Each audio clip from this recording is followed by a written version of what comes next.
Have you ever felt like you were called to do something great? Something that seemed almost impossible? Today, we're diving into the incredible story of a man who felt just that. A man whose faith would shape the history of billions. This is the story of Abraham, often called the father of faith. Our story begins in a bustling city called Ur of the Chaldees in ancient Mesopotamia. Imagine a world filled with grand temples, busy markets, and people worshiping many different gods. In this city lived a man named Abram. He was a regular guy, married to a woman named Sarai. They were getting older, and one deep sadness lingered in their hearts. They had no children. Then one day, something extraordinary happened. God spoke to Abram. He gave him a command that would change everything. God said, "Go from your country, your people, and your father's household to the land I will show you. I will make you into a great nation, and I will bless you. I will make your name great, and you will be a blessing. I will bless those who bless you, and whoever curses you, I will curse. And all peoples on earth will be blessed through you." Think about that for a moment. Abram was 75 years old. He was being asked to leave everything he knew, his home, his friends, his culture, and travel to a place he'd never seen, based solely on a promise. It was a monumental test of trust. What would you do? Many of us would hesitate, filled with doubt and fear. But Abram, whose name would later be changed to Abraham, chose to obey. He packed up his belongings, and along with his wife Sarai, his nephew Lot, and all their possessions, they set out on a long and uncertain journey. They traveled for hundreds of miles, living as nomads, guided only by their faith in God's promise. They finally arrived in the land of Canaan, the land God had promised them. And there, God appeared to Abram again, saying, "To your offspring I will give this land." So Abram built an altar to the Lord, a physical symbol of his commitment and gratitude. But the journey was far from easy. A severe famine struck the land, forcing them to temporarily move to Egypt. There, out of fear, Abram made a serious mistake. He was afraid that the Egyptians would kill him to take his beautiful wife Sarai. So he told her to say she was his sister. This half-truth led to a whole lot of trouble, with Pharaoh taking Sarai into his palace. It was a messy situation, but God intervened to protect Sarai and get them safely out of Egypt. This part of the story shows us that even great figures of faith are human. They make mistakes, they feel fear, but God's plan can still move forward. After returning to Canaan, another problem arose. Both Abram and his nephew Lot had become very wealthy, with huge flocks and herds. Their shepherds started arguing over grazing land and water. To keep the peace, Abram made a generous offer to Lot. He said, "Let's not have any quarreling between you and me. Let's part company. If you go to the left, I'll go to the right. If you go to the right, I'll go to the left." Lot looked out and saw the lush, well-watered plains near the cities of Sodom and Gomorrah. It looked like the best land, so he chose it. Abram, on the other hand, was left with the less appealing hill country. But after Lot left, God spoke to Abram once more. He told him to look in every direction north, south, east, and west. "All the land that you see, I will give to you and your offspring forever," God promised. "I will make your offspring like the dust of the earth, so that if anyone could count the dust, then your offspring could be counted." This promise must have sounded both amazing and a little bittersweet. Abram was still childless. Years were passing. He and Sarai were getting older and older. How could he become the father of a great nation when he didn't even have one child?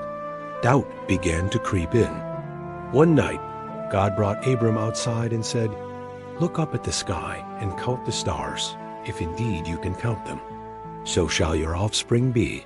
The Bible tells us something profound at this moment. Abram believed the Lord, and he credited to him as righteousness. This is the core of Abraham's legacy.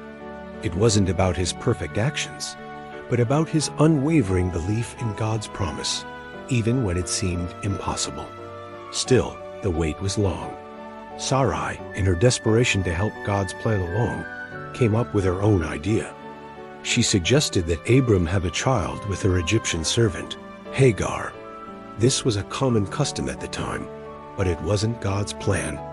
Abram agreed, and Hagar gave birth to a son named Ishmael. But this human solution only brought jealousy and conflict into their home. It wasn't the promised child. 13 more years went by. Abram was now 99 years old. It seemed all hope was lost. Then, God appeared to him again with an astonishing message. He established a covenant, a sacred agreement with Abram. As a sign of this covenant, God changed his name from Abram, meaning exalted father, to Abraham, meaning father of a multitude. He also changed Sarai's name to Sarah, meaning princess. And then came the most shocking part of the promise. God said, "I will bless her, and will surely give you a son by her. I will bless her so that she will be the mother of nations. Kings of peoples will come from her." When Abraham heard this, he fell face down and laughed. He thought to himself, "Will a son be born to a man 100 years old? Will Sarah bear a child at the age of 90? It seemed utterly ridiculous. Not long after, 3 mysterious visitors appeared at Abraham's tent. Abraham showed them great hospitality, a key value in that culture. During their meal, one of the visitors, who was the Lord himself, repeated the promise. "I will surely return to you about this time next year, and Sarah, your wife, will have a son." Sarah, who was listening from inside the tent, also laughed to herself. How could this possibly be? The Lord then asked Abraham, "Why did Sarah laugh? Is anything too hard for the Lord?" And just as God promised, a year later, the impossible happened. At the age of 90, Sarah gave birth to a son.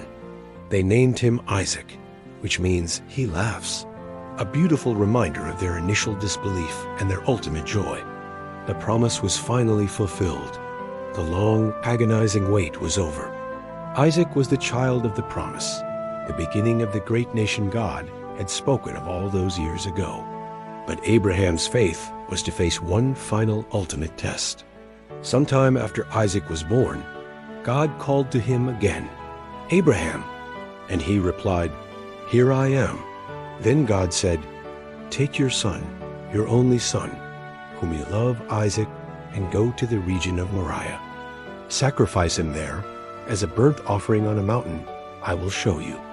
Can you even imagine the weight of those words? The son he had waited a century for, the child of the promise, the one through whom all of God's East blessings were supposed to flow, God was asking him to give him up. This is perhaps one of the most difficult and debated passages in the entire Bible. It tests our understanding of faith, obedience, and the nature of God. Yet incredibly, the next morning, Abraham got up, saddled his donkey, and set out with Isaac and 2 servants. For 3 days they traveled. On the journey, Isaac, unaware of the plan, asked his father, "The fire and wood are here, but where is the lamb for the burnt offering?"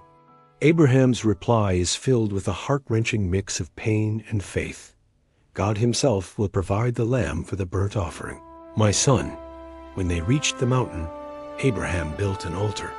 He bound his beloved son Isaac and laid him on the wood. He raised the knife to carry out the terrible command. At that very last second, an angel of the Lord called out from heaven, "Abraham, Abraham." Do not lay a hand on the boy. Do not do anything to him. Now I know that you fear God, because you have not withheld from me your son, your only son. Abraham looked up and saw a ram caught by its horns in a thicket. He took the ram and sacrificed it instead of his son. Abraham called that place, "The Lord will provide."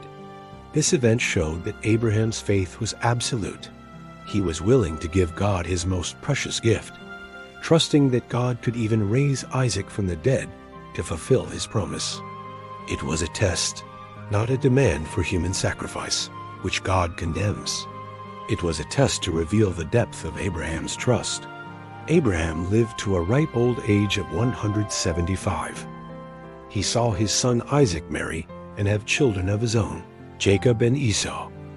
Through Jacob, the 12 tribes of Israel would emerge, and through this lineage, thousands of years later, Jesus Christ would be born, fulfilling the promise that through Abraham, all peoples on earth would be blessed. The story of Abraham is more than just an ancient tale.